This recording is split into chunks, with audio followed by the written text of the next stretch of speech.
اعوذ باللہ من الشیطان الرجیم بسم اللہ الرحمن الرحیم اللہم صلی علی سیدنا مولانا محمد وعلی آلہ وعطرتہ بعدد کل معلوم لک۔ ناظرین محترم السلام علیکم ورحمۃ اللہ وبرکاتہ۔ میں ہوں آپ کا میزبان شوکت اویسی اور پروگرام استخارہ آپ ملاحظہ کر رہے ہیں۔ پروگرام میں آپ کے علم میں ہے کہ آپ کال کرتے ہیں، اپنی مشکلات، اپنی پریشانیاں ہمارے علماء کرام کے ساتھ، مشائخ کے ساتھ شیئر کر رہے ہوتے ہیں، اور پھر آپ کے لیے علماء کرام، مشائخ اعظام وظائف کی صورت میں آپ کی رہنمائی کر رہے ہوتے ہیں۔ اور کم و بیش روزانہ پروگرام ہمارا 6 بجے سے 7 بجے یعنی پیر سے جمعرات آپ یہ دیکھا کرتے ہیں۔ اور پروگرام کی خاص بات یہ ہے کہ ہمارا جو بنیادی مقصد ہے مالکان سمیت پوری ٹیم کا، یہ بنیادی مقصد صرف یہ ہے کہ اصلاح احوال معاشرہ کے حوالے سے لوگوں کی مدد کی جائے۔ اگر کوئی کہیں بھٹک رہا ہے، کسی پریشانی میں ہے، نام نہاد جعلی پیروں کے ہتھے لگ گیا ہے، تو کم از کم ہم اسے اپنے پروگرام میں وہ وظائف بتائیں کہ جس کے کرنے سے اس کی زندگی میں بدلاؤ آئے، تبدیلی آئے۔ اور ایسا بارہا ہمارے مختلف کالرز کا جو ہمیں رسپانس آتا ہے، اس سے ہمیں اندازہ ہوتا ہے کہ جو وظائف یہاں بتائے جا رہے ہوتے ہیں، کچھ اس میں سے، میں سب کی بات نہیں کرتا، کچھ ہمارے جو ویور ہیں، ناظرین ہیں، وہ یقیناً اس کو سیریسلی لیتے ہوئے، سیریسلی اس پر عمل کرتے ہیں، اور قرآن اور نماز کا اہتمام کرتے ہوئے جو وظائف بتائے جاتے ہیں اس پر عمل کرتے ہیں۔ تو وہی وجہ ہے کہ پھر وہ ہمیں کال کر رہے ہوتے ہیں کہ جی ہمارا کام ہو گیا، ہماری جاب ہو گئی، ہمارے بیٹے کا پروموشن ہو گیا، ہماری بیماری ختم ہو گئی۔ اس انداز کی بے شمار کالز آ چکی ہیں، میرا یہ تجربہ رہا اس پروگرام میں۔ تو آپ بھی کوشش کریں ہمارے پروگرام میں شامل ہو جائیں۔ اگر کسی زندگی کی مشکل میں، زندگی کے کسی اگر گھن چکر کا آپ شکار ہیں، تو آپ ہمارے پروگرام میں کال کیجئے۔ میرے ساتھ تشریف فرمائیں ممتاز و محترم عالم دین کے مستقل حصہ ہیں ہمارے پروگرام استخارہ کا، حضرت علامہ مفتی قیصر شہزاد نعیمی صاحب۔ السلام علیکم۔ وعلیکم السلام ورحمۃ اللہ وبرکاتہ۔ حضور خیریت سے ہیں؟ اللہ کا شکر، آپ کی دعائیں، آپ سنائیں کیسے؟ اللہ کا بڑا احسان، بڑا کرم ہے۔ اچھا، میں یہ آپ سے تھوڑا سا پوچھنا چاہ رہا تھا، کل بھی ہماری ایک بہن کی کال آئی تھی جو رشتے کے حوالے سے، یعنی رشتے کے بعد اولاد کے حوالے سے، جی، تو اس کال کے بعد کچھ 1-2 دوستوں نے اور بھی رابطہ کیا، اور انہوں نے کہا کہ جی 7 سال ان کے ہو گئے، ہمیں تو 12 سال ہو گئے، کوئی کہتا ہے مجھے 14 سال ہو گئے۔ اچھا، میرے مشاہدے میں یہ رہا ہے کہ ہمارے بہت سے ایسے دوست ہیں جو ایک خاص عمر تک چلے گئے، 60 سال 70 سال تک تو اولاد ہو گئی۔ کچھ ایسے دوست بھی میرے مشاہدے میں ہیں کہ 12 سال سے ان کے ہاں اولاد نہیں تھی، پھر اللہ نے کرم فرمایا اور ان کے آنگن میں پھول کھلا۔ اسی طرح ایک اور ہماری خاتون ہے، ہمارے وہ خاندان میں ہی عزیز ہیں ہماری، ان کے ہاں بھی ولادت جو ہے کم از کم 14 سال بعد ہوئی۔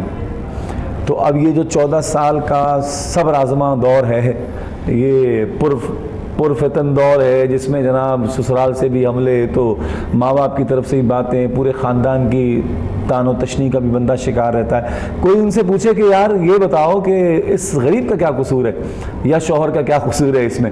تو یہ ساری چیزیں جو ہے نا، اس پر تھوڑا سا میں چاہ رہا تھا آج کلام ہو جائے، اور تھوڑا سا کوئی ایسا وظیفہ بھی بتائیں کہ جو رمضان میں لوگ پڑھیں اور صاحب اولاد ہو جائیں۔ ایک مختصر سا وقفہ ہے، اور وقفے پر ہم جا رہے ہیں، وقفے سے انشاءاللہ لوٹیں گے تو مفتی صاحب جواب دیں گے۔ حاضر ہوتے ہیں مختصر سے وقفے کے بعد۔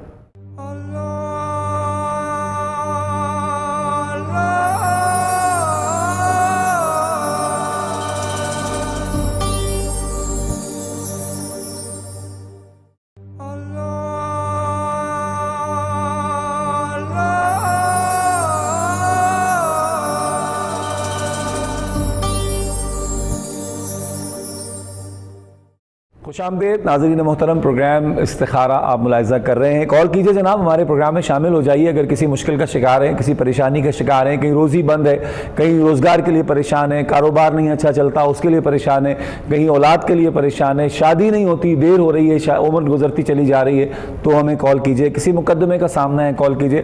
کہیں کسی بھی انداز کی مشکل کا آپ شکار ہیں تو ہمیں کال کیجئے۔ انشاءاللہ اللہ کی مہربانی سے رہنمائی کی جائے گی، اور اگر آپ اس پر عمل کریں گے تو انشاءاللہ بیڑا پار ہوگا۔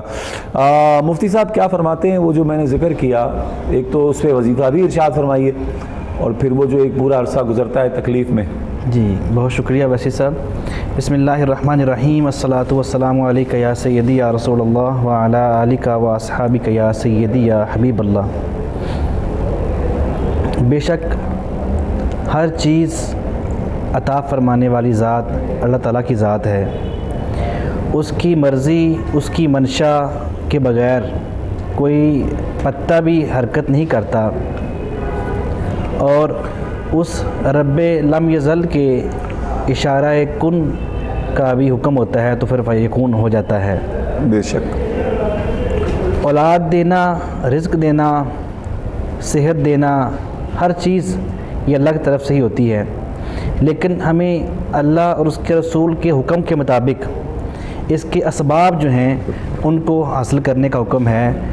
دعا کی بھی جو ہے ہمیں تعلیم دی گئی ہے، دوا کی بھی ہمیں تعلیم دی گئی ہے۔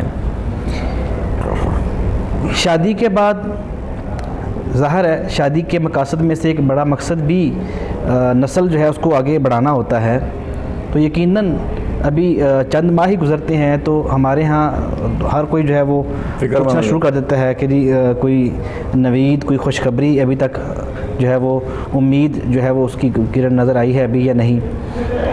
تو جیسے کہ آپ نے بتایا اور ایسا ہی ہے، کچھ لوگوں میں لڑکی اور لڑکا دونوں میں ہم دیکھتے ہیں کہ نہ طبی طور پر نہ روحانی طور پہ کوئی رکاوٹ، کوئی بندش نہیں ہوتی، طبی طور پہ بھی دونوں جو ہے فٹ ہوتے ہیں، اس کے باوجود اولاد جو ہے اس میں تاخیر ہو جاتی ہے۔ اور یہی 7، 9، 11، 13 اتنے سال تک تو معمولی ہم نے کئی کیس دیکھے ہیں کہ کچھ بھی نہیں تھا دونوں میں، زوجین میں کوئی روحانی اور طبی مسئلہ نہیں تھا، اس کے باوجود اللہ کی طرف سے جو ہے وہ ڈیلے فیکٹر تھا، جسے کہتے ہیں آپ، دیر تھی، اور بعد میں جب وقت آیا تو اللہ تعالیٰ نے جو ہے وہ اولاد کی نعمت سے مالا مال کیا، ان کی آنگن میں پھول کھلے، اللہ تعالیٰ نے بیٹوں اور بیٹیوں سے لوگوں کو نوازا۔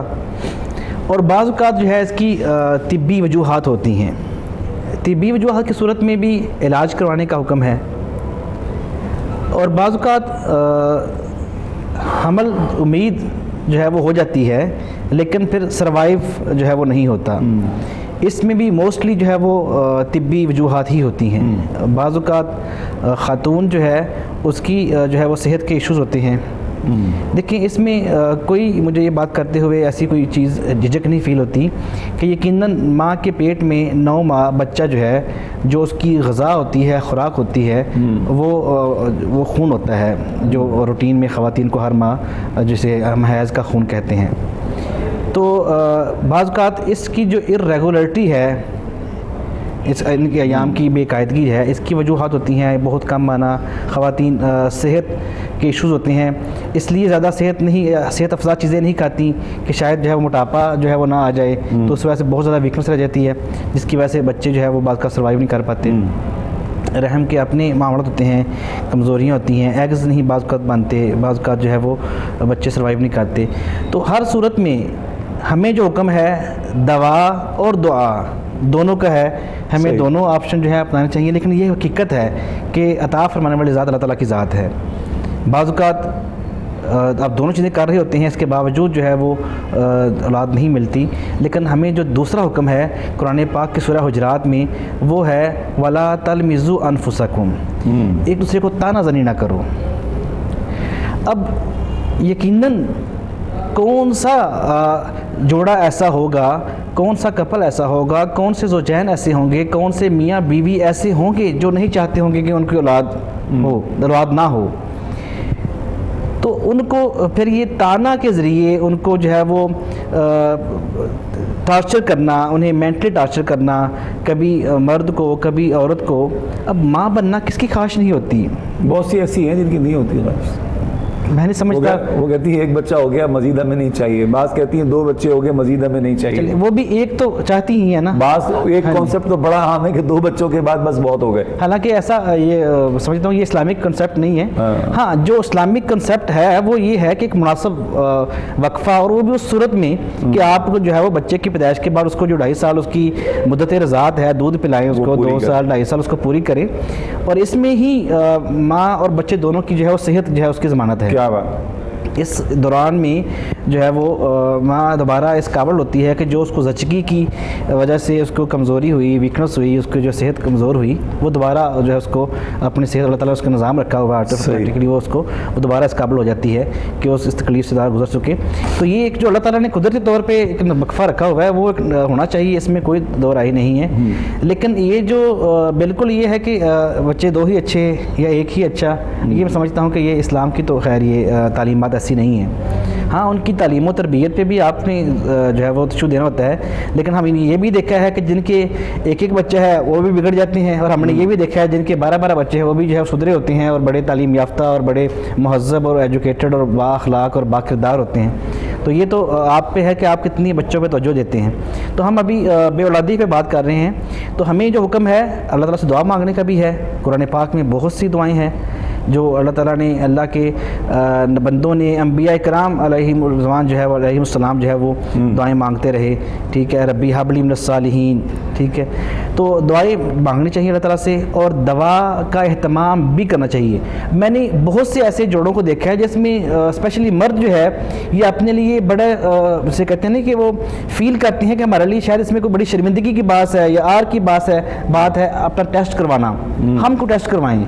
کئی سال تک جو ہے وہ خاتون کو جو ہے وہ میڈیسن کھلاتے رہتے ہیں، اور بعد میں جب زیادہ ڈاکٹرز کے انسسٹ کرنے پہ، زیادہ گھر والوں کے، والدین کے، عزیز و اقارب سسرال کے کہنے پہ ٹیسٹ کروایا جاتا ہے مرد کا، میل کا، تو پرابلم اس میں آئی ہوتی ہے۔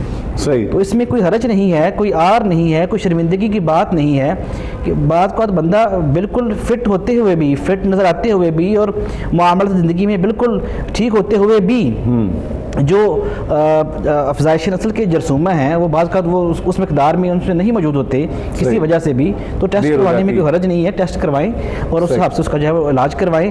اور ہم جو روحانی وظائف ترغیب لیتے ہیں اس میں قرآن پاک سے پہلی چیز ہے سورہ مریم۔ ہم اولاد کے حوالے سے انتہائی مجرب نسخہ ہے، سورہ مریم کی تلاوت جو ہے وہ بتائی جاتی ہے، بعض صورت میں 1 دفعہ روزانہ، بعض صورت میں ہر نماز کے بعد 1 دفعہ جو ہے وہ پڑھنے کے لیے۔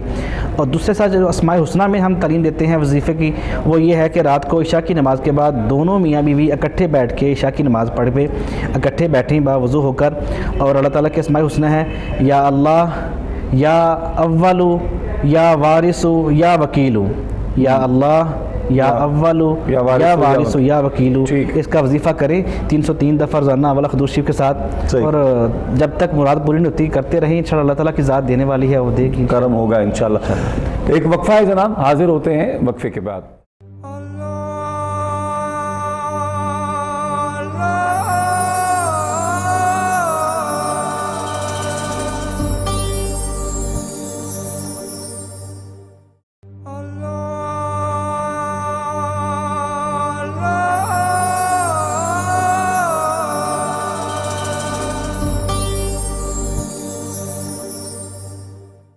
خوش آمدید ناظرین محترم، پروگرام استخارہ، اور میرے ساتھ تشریف فرما ہے حضرت علامہ مفتی قیصر شہزاد نعیمی صاحب، اور بات ہم کر رہے تھے کہ اولاد کا ہونا نہ ہونا یہ پروردگار کے ہاتھ میں ہے، اور اس کو ہم کسی بیوی کو کہنا یا شوہر کے پر الزام لگانا یا اپنے بیٹے کے پیچھے پڑ جانا کہ اولاد نہیں ہو رہی دوسری شادی کر لو، دوسری شادی بھی کر لینی چاہیے، اس میں بھی کوئی مذائقہ نہیں ہے، اجازت ہے، لیکن مفتی صاحب یہ جو تان و تشنیع ہے اس سے تنگ آ کے لوگ اکثر جو ہے وہ شادی کر لیتے ہیں۔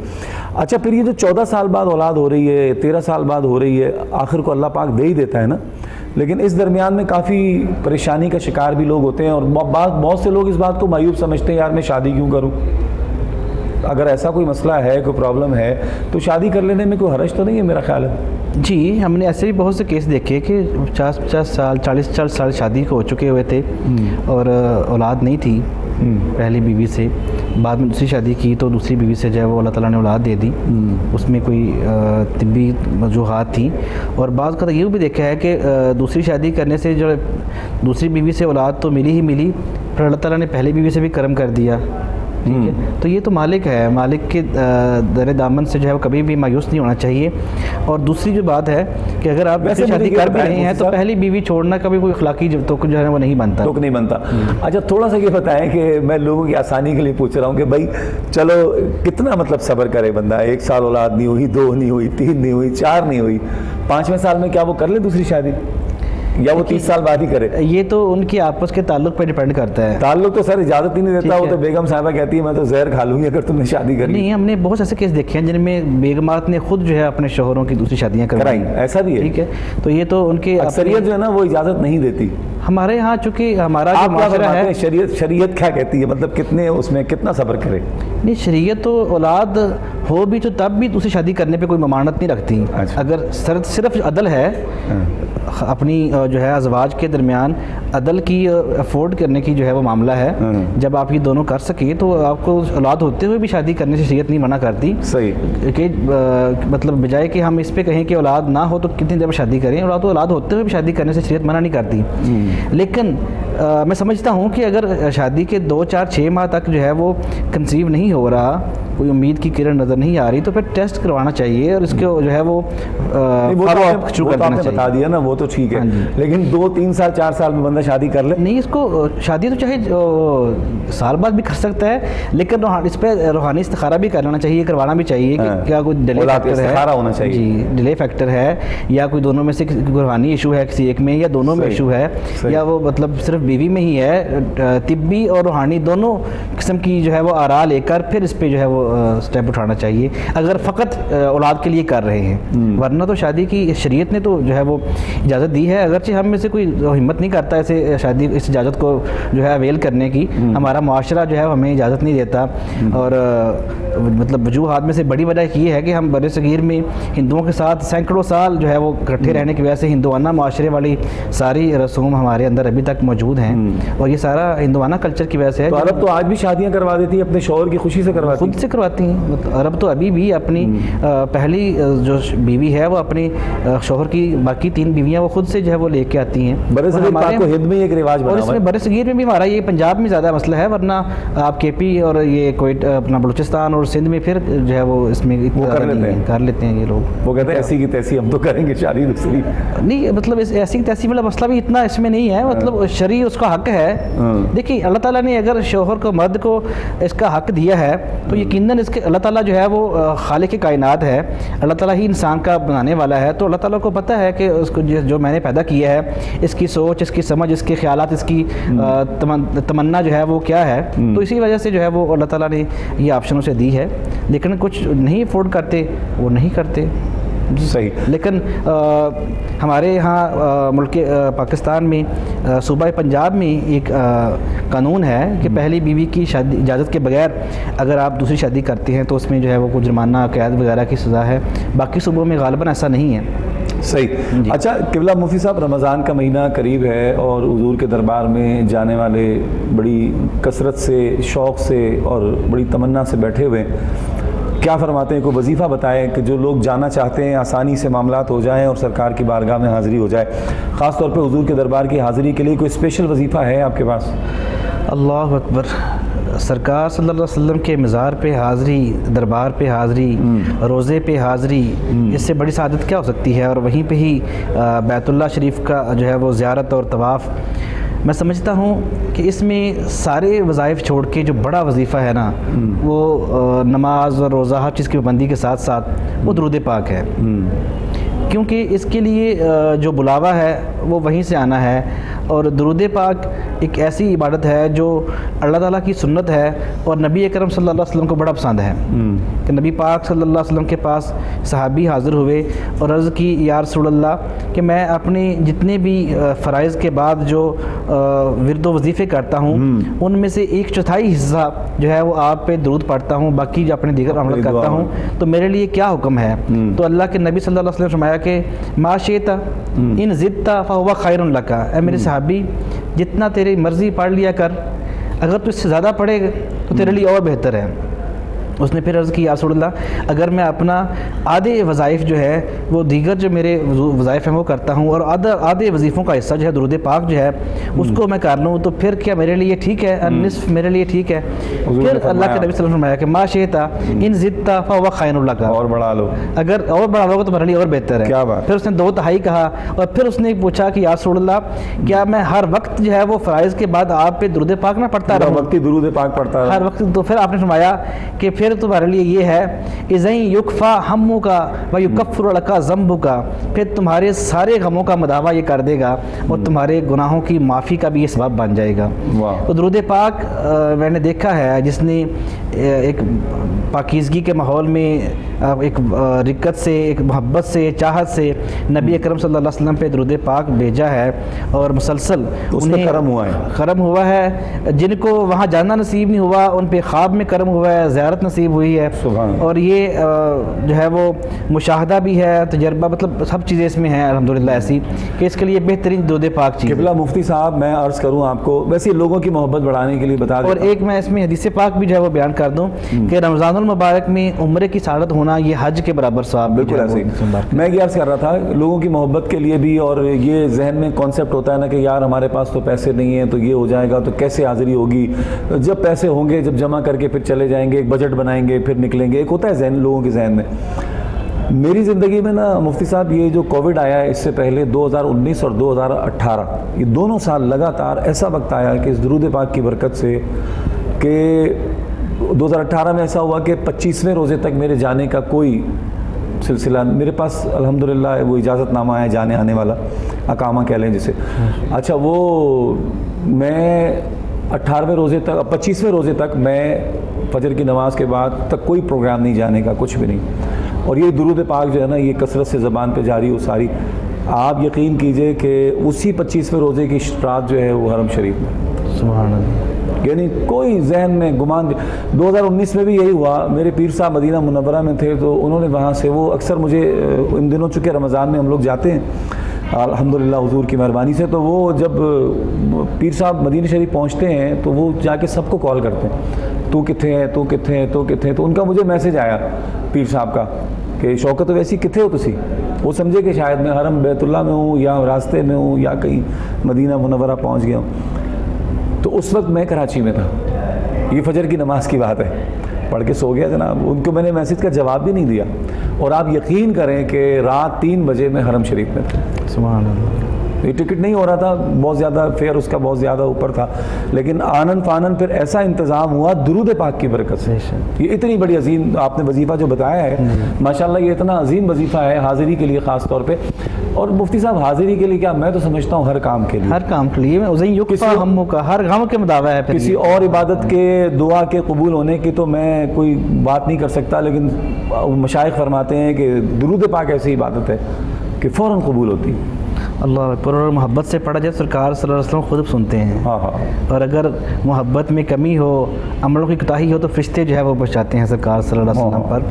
اور اس کے بڑے بڑے فضائل ہیں، میں نے ایسی ایسی حدیثیں پڑھی کہ نبی پاک صلی اللہ علیہ وسلم نے فرمایا کہ جو مجھ پر روزانہ 50 مرتبہ جو ہے درود پاک پڑھتا ہے تو میرا محمد عربی صافحتہ یوم القیامہ، میں اس سے مصافحہ کروں گا قیامت کے دن جو ہے۔ سبحان اللہ۔ جس نے 1000 مرتبہ درود پاک روزانہ پڑھنا اپنی عادت بنا لی تو نبی پاک صلی اللہ علیہ وسلم فرماتے ہیں کہ ذا حمد کتفہ کتفی علی باب الجنہ، جنت کے دروازے میں وہ میرا جو کندھا ہے اس کے کندھے کے ساتھ جو ہے وہ ٹکرا کے جنت میں جو ہے وہ داخل ہوں گے۔ تو بڑی بڑی اس کی جو ہے وہ فضیلتیں درود پاک، یعنی حضور جس سے مصافحہ فرمائیں ہاں جی، میدان محشر میں یا باب الجنت پہ، تو پھر پیچھے تو کچھ رہتا ہی نہیں رہتا، پھر پیچھے کیا رہ گیا؟ ایسے ہی مقصد دیکھیں جنت کا طول اتنا بڑا ہے، زمین ہم جو سنتے ہیں پڑھتے ہیں کہ زمین کے طول کے برابر ہے یا اس سے کئی گنا زیادہ ہے جی۔ تو حضور فرماتے ہیں کہ جنت الفردوس ہے، یہ جو جنتوں میں پھر وہ کیٹیگری ہے نا مختلف۔ اب اگر درود پڑھنے والا وہ اتنا خوش قسمت ہے کہ وہ سرکار کی بارگاہ میں موجود ہے ہمہ وقت۔ جی، جنت تو سب کو ہی ملنی ہے، اب کوئی پتہ نہیں امریکہ میں ہے، کوئی کہاں انگلینڈ میں ہے، کوئی جناب خانے وال میں ہے، کوئی کہاں ہے، کوئی کہاں ہے، لیکن عظمت اس بندے کی ہے کہ جو سرکار علیہ الصلوۃ والسلام کے دربار میں جنت الفردوس میں موجود ہے۔ اور جنت الفردوس میں بھی کئی درجات ہیں، اس میں بھی حضور کے بالکل قریب رہنا۔ اور بزرگوں کے میں نے واقعات پڑھے ہیں کہ کسی پیر صاحب بزرگ روحانی شخصیت کے پاس کوئی شخص گیا کہ میں بڑا پریشان ہوں، مجھ پہ قرض ہے یا میرے فلاں مصیبت ہے یا فلاں مقدمے میں پھنس گیا ہوں یا بیٹی کی شادی کرنی ہے تو رخصتی کے ثواب نہیں ہے، تو میری اعانت فرمائیں، تویز دیں، مدد کریں۔ تو انہوں نے آگے سے ایک ہی وظیفہ دیا ہے کہ درود پاک پڑھو تو اللہ تعالیٰ ثواب بنا دے گا۔ اور ایسے ایسے واقعات، خلیفہ عبد الحمید والا واقعہ آپ نے سنا پڑا دیکھا ہوگا، بالکل بالکل، کہ ان کے پاس ایک شخص آیا اور آ کر عرض کی کہ میرا آپ کے ذمہ قرض ہے، بڑا لوگوں نے سوشل میڈیا پہ بڑا وائرل ہوا، ہم نے بڑی دیر پہلے کا کتابوں میں دیکھا، ہسٹری میں پڑھا، اور اس نے آ کر عرض کی کہ میرا آپ کے ذمہ قرض ہے۔ تو اس نے کہا جی کیسے قرض ہے؟ انہوں نے کہا جی میں پریشان تھا، میرے حالات جو ہے وہ مالی بڑے پریشان کن تھے، تو میں درود پڑھتا پڑھتا سو گیا، تو نبی پاک صلی اللہ علیہ وسلم نے مجھے خواب میں تشریف فرما ہوئے کرم ہو گیا، تو فرمایا کہ صبح عبد الحمید کے پاس جانا اور اسے کہنا کہ مجھے تمہارے آقا صلی اللہ علیہ وسلم نے بھیجا ہے اور نشانی اگر وہ مانگے یا نہ بھی مانگے تو تم اسے یہ بتا دینا کہ تم کل رات، تمہاری عادت ہے کہ تم روزانہ مجھ پہ مطلب درود شریف پڑھ کے سوتے تھے، تم نے کل رات درود پاک نہیں پڑھا، جب تم نشانی بچاؤ گے تمہاری وہ جو مالی پریشانی ہے اس کا وہ تدارک جو ہے وہ شخص کر دے گا۔ تو جب وہ شخص نے آ کر ان سے ان کی دربار میں یہ عرض کی تو پھر انہوں نے اس پہ اشرفیوں کے انعامات کیے، اور اس کا انہوں نے ایک جملے پہ لطف جو لیا وہ یہ تھا کہ میرے عبدالحمید سے کہنا کہ وہ کہنے لگے پھر بتاؤ کیا کہا، پھر کیا کہا، پھر سناؤ میرے آقا نے کیا کہا۔ میرے آقا نے کیا 2-3 دفعہ خلیفہ عبدالحمید نے تکرار کی کہ پھر سناؤ میرے آقا نے کیا کہا۔ اللہ اکبر۔ تو پھر اس نے مانا کہ میں کئی سالوں سے میری ایک عادت تھی، اور اس عادت کا سوائے میرے کسی کو نہیں پتا تھا کہ میں روزانہ نبی پاک صلی اللہ علیہ وسلم پہ جو ہے وہ درود پاک پڑھ کے سوتا تھا، تو رات جو ہے وہ مورد سلطنت میں مصروف ہونے کی وجہ سے میں پڑھنا بھول گیا اور وہیں پہ مجھے نیند آ گئی۔ تو ایسے ایسے حکمران بھی ہوتے تھے اپنا ویسی صاحب۔ حضور میں کہتا ہوں آج بھی ہو سکتے ہیں، آج بھی کئی عبدالحمید پیدا ہو سکتے ہیں کہ جن کے ظاہر و باطن ایک جیسے ہو جائیں اور پھر وہ سرکار کی بارگاہ میں روزانہ اس طرح سے محبت کرنے والے بن جائیں۔ جی ہاں، وہ دیکھیں نا مدینہ شریف میں وہ انجن جو ہے بند کروا دیا خلیفہ نے، اس نے کہا اس کی اتنا شور ہے، اتنا گڑگڑاہٹ ہے، یہ تو میرے آقا و مولا کا آرام خراب ہوگا اس سے۔ جبکہ وہ انجن اگر آپ نے دیکھا ہو تو وہ حضور کے روضہ اطہر سے کافی دور ہے، جہاں وہ بھی کھڑا ہے، جہاں میں نے دیکھا اسے۔ ادب ہے نا جی، سورہ حجرات جو ہے اس میں آداب رسالت سکھایا گیا نا نبی پاک صلی اللہ علیہ وسلم کے بارے میں۔ اللہ تعالیٰ نے خود فرمایا کہ جو ہے وہ تمہاری آواز جو ہے وہ نبی پاک صلی اللہ علیہ وسلم کی آواز سے اونچی نہ ہو، اونچی نہ، ٹھیک ہے، اور نہ ہی انہیں ایسے بلانا ہے جیسے تم آپس میں ایک دوسرے کو بلاتے ہو۔ لوگ تو بات کرتے ہیں نا معاذ اللہ کہ بڑے بھائی جیسا احترام کرو، وہ نبی پاک جو ہے ہم جیسے ہیں، قرآن پاک میں آپ کی بشریت پہ آیا ہے کہ آپ بشر ہیں، یقیناً اس پر جو ہے وہ سب ایمان رکھتے ہیں، کلام نہیں ہے، لیکن وہ عام بشر نہیں، افضل البشر۔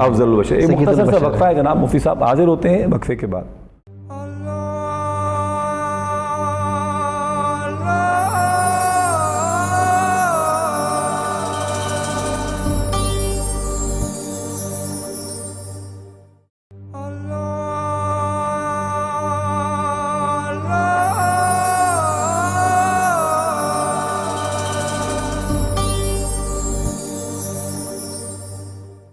خوش آمدید ناظرین محترم، پروگرام استخارہ، اور استخارہ میں تھوڑی سی ہم نے آج بات کرنے کی کوشش کی ہے کہ اولاد کا دیر سے ہونا اور پھر اس میں اللہ کی مصلحتیں اور پھر ہمارا صبر کا دامن چھوڑ دینا، یہ ساری چیزیں جو ہیں یہ اس پر ہم نے بات کرنے کی کوشش کی ہے۔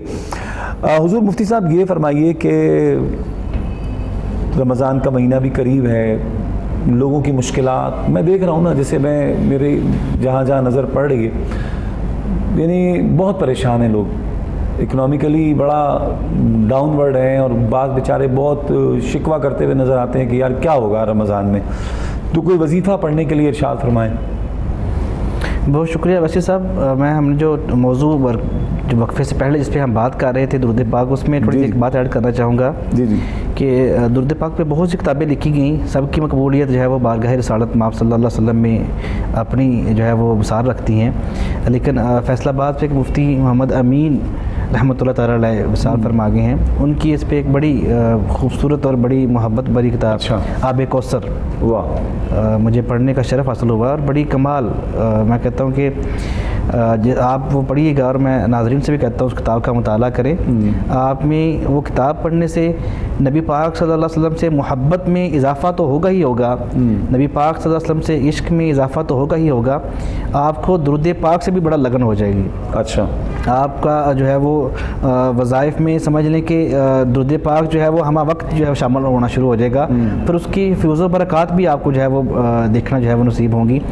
تو جو ہے نا بات اس کی بے روزگاری کی، یقیناً مہنگائی بھی ہے، مہنگائی نے عوام کی قوت خرید جو ہے اس کو متاثر کیا ہے، اس حوالے سے جو ہے وہ آمدنی میں اضافہ نہیں ہوا جس حوالے سے جتنی سپیڈ سے مہنگائی میں اضافہ ہوا ہے، گو اگرچہ اسے آپ انٹرنیشنل کہیں، نیشنل کہیں، یا کووڈ یا کوئی بھی وجوہات کہیں، بہرحال مہنگائی نے عوام کی جو ہے وہ کمر توڑی ہے۔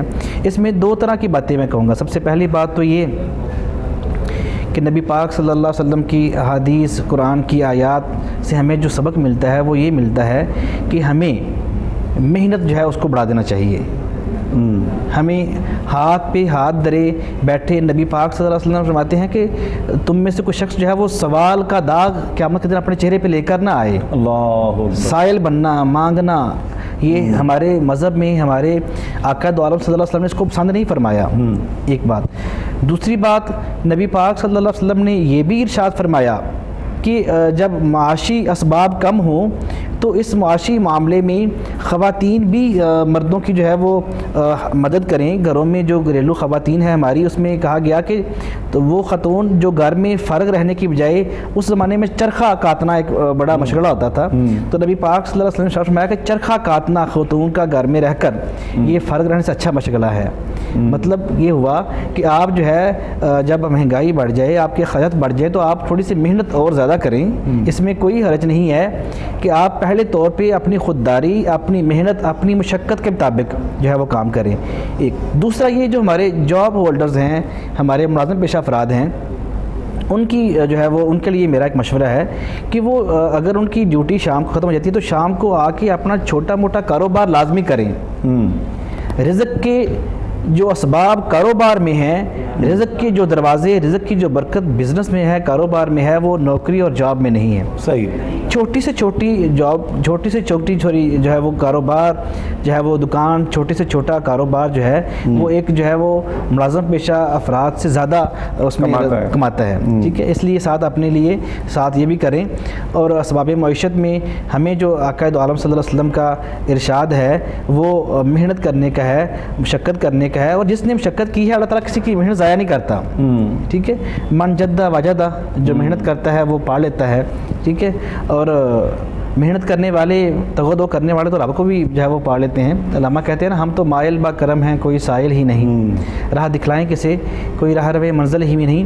تو والذین جاہدوا فینا لنہدینہم سبلنا، تو جو لوگ مشقت کرتے ہیں پھر اللہ تعالیٰ ان کا ہاتھ بازو پکڑتا ہے. ان سب چیزوں کے باوجود اگر جو ہے وہ کسی کے اخراجات میں جو ہے وہ جتنی معیشت کے اسباب تنگ ہوں، وہ پورے نہ ہو رہے ہوں، تو پھر گزارش یہی ہے کہ جو ہم میں سے غنی ہیں، مالدار ہیں، وہ اپنے سے کم تر لوگوں کی، جو اپنے سے جن کے پاس کم رزق ہے، ان کا خیال کریں. وظیفہ اس کے لیے میں سمجھتا ہوں بہترین وظیفہ جو ہے وہ اللہ تعالیٰ کے اسماء الحسنی میں یا اللہ، یا رزاقو، یا غنیو، یا مغنیو، یا اللہ، یا رزاق، یا غنیو، یا مغنیو، یہ اسماء الحسنی ہے. بندہ جو بے روزگار ہے یا اس کے رزق میں برکت نہیں، کم ہے، وہ ان اسماء الحسنی کا ورد چلتے پھرتے کرتے رہا کرے. انشاءاللہ الرحمن اللہ تعالیٰ اس کے رزق میں وافر مقدار میں برکت پیدا فرما دے گا. اور دوسرا جو ہے حسبنا اللہ و نعم الوکیل، نعم المولا و نعم النصیر، یہ تسبیح ہے، یہ بھی چلتے پھرتے کھلا کرتے رہا کرے. اور اس تسبیح کرنے کا مطلب یہ نہیں ہے کہ ہم بیٹھ جائیں کہ رزق جو ہے وہ خود ہمارے پاس آئے گا. نبی پاک صلی اللہ علیہ وسلم کی ایک اور حدیث پاک کا مفہوم ہے کہ آسمان تم میں سے جو صرف لوگ دعا کرتے رہتے ہیں یا اللہ مجھے رزق دے رزق دے، اس کے لیے کوشش نہیں کرتے، وہ یہ نہیں جانتے کہ آسمان تو سونا چاندی نہیں برساتا، انہیں اس کے لیے کوشش کرنی پڑتی. ٹھیک ہے، ایک کالر کو شامل کرتے ہیں. مفتی صاحب السلام علیکم. السلام علیکم. وعلیکم السلام ورحمۃ اللہ. جی عبدالواحد بات کر رہا ہوں. جی واحد بھائی، خیریت سے ہیں آپ؟ ٹھیک ہیں، الحمدللہ. کیا پوچھنا کرنا تھا، ہمارے گھر میں کا مسئلہ ہے، سب بیٹوں کا بھی مسئلہ ہے. کیا مسئلہ ہے؟ بس وہ ڈرتے ہیں، بچے بھی ڈرتے ہیں، خود بھی ڈرتے ہیں، مسائل سے محسوس ہوتا ہے کہ کوئی چیز نظر آتی ہے. ڈرتے ہیں کوئی چیز ہے گھر میں؟ ہاں، کوئی اس طرح کوئی ہے، وہ استخارہ وغیرہ تو کرتے ہیں. اچھا ٹھیک ہے، ٹھیک ہے عبدالواحد بھائی، بہت شکریہ، بہت شکریہ، بڑی مہربانی. جی قبلہ کیا فرماتے ہیں؟ عبدالواحد بھائی، آپ کا نام ظاہر اللہ تعالیٰ کے نام واحد سے ہے، واحد کا بندہ، احد کا بندہ. تو ہم احد کے بندے ہیں، رب کے بندے ہیں.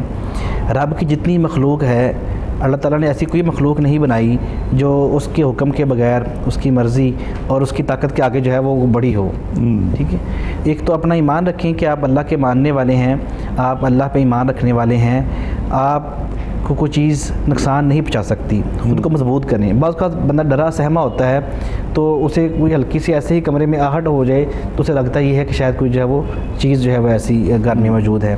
صحیح. تو وظیفہ آپ کے لیے یہ ہے، ایک تو روزانہ گھر میں آپ سورہ بقرہ کا پہلی اور آخری رکوع جو ہے اس کو تلاوت کیا کریں سب گھر والے، ٹھیک ہے. نماز کا اہتمام کریں. گھر کو جو ہے وہ جیسے نبی پاک صلی اللہ علیہ وسلم کی استعمال کرنا، گھروں کو قبرستان نہ بنائیں. گھروں میں نماز جو ہے وہ پڑھنے کا اہتمام کیا جائے.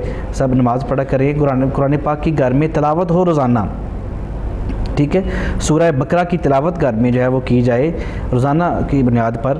اور اس کے بعد پہلا اور آخری رکوع اس میں اگر پوری صورت پڑھے گا تو آ ہی جائے گا، اگر پوری نہیں پڑھتے تو پہلا اور آخری رکوع. اور اس کے بعد جو ہے وہ گھر کو روزانہ سوتے وقت آپ جو ہے وہ آیت الکرسی 3 دفعہ پڑھ کے اول آخر درود شریف پڑھ کے تو اس کا حصار کر دیں انگلی کے ساتھ گھر کا سوتے وقت جو ہے. تو انشاءاللہ الرحمن شیاطین اور جن کے شر سے اللہ تعالیٰ جو ہے اس کے وظیفے کی برکت سے محفوظ رکھے گا. یہ وظیفہ آپ کریں، چند دن کر کے پھر دوبارہ رابطہ کریں، 11 دن بعد 21 دن بعد دوبارہ رابطہ کریں کہ کیا صورتحال ہے. اللہ تعالیٰ کرم فرمائے گا. ٹھیک ہے، بہت شکریہ مفتی صاحب، آپ تشریف لائے، جزاکم اللہ خیر. ناظرین محترم، ہمارے پروگرام کا وقت تمام ہوا. انشاءاللہ یار زندہ صحبت باقی. اپنے میزبان شوکت اویسی کو اجازت دیجیے. آخر میں قبلہ مفتی صاحب دعا فرمائیں گے. صلی اللہ علی محمد النبی الامی وآلہ وبارک وسلم. صلاۃ و سلام علیک یا سیدی یا رسول اللہ. ربنا آتنا فی الدنیا حسنۃ وفی الآخرۃ حسنۃ وقنا عذاب النار. یا رب العالمین، پاکستان کی خیر فرما، اہل پاکستان کی خیر فرما. یا ارحم الراحمین، مہنگائی کے اس سیلاب سے اہل پاکستان کو محفوظ فرما. یا رب العالمین، رمضان کا مہینہ جو ہے وہ قریب ہے، اس کی آمد ہے. ہمیں صحیح معنوں میں ابھی سے رمضان کے لیے تیاری کرنے کی توفیق عطا فرما. ذخیرہ اندوزی سے محفوظ فرما، گراں فروشی سے محفوظ فرما. اے باری تعالیٰ، ارتکاز دولت سے محفوظ فرما. یا ارحم الراحمین، جتنے ہماری دعا میں شامل ہیں، دلوں میں جو بھی نیک تمنائیں، آرزویں، التجائیں لیے ہوئے ہیں، ہم سب کی وہ آرزویں پوری فرما. اے باری تعالیٰ، کوہ نور کی پوری ٹیم، باری تعالیٰ یہ ہمارے استخارہ پروگرام کی پوری ٹیم کی خیر فرما. ہمارے دلوں کے باری تعالیٰ نیک تمناؤں کو پورا فرما. موسم کی شدت میں باری تعالیٰ کمی فرما، رحمت کی بارش نازل فرما. صلی اللہ تعالیٰ علی رسولہ خیر خلقہ محمد و آلہ و صحبہ اجمعین برحمتک یا ارحم الراحمین.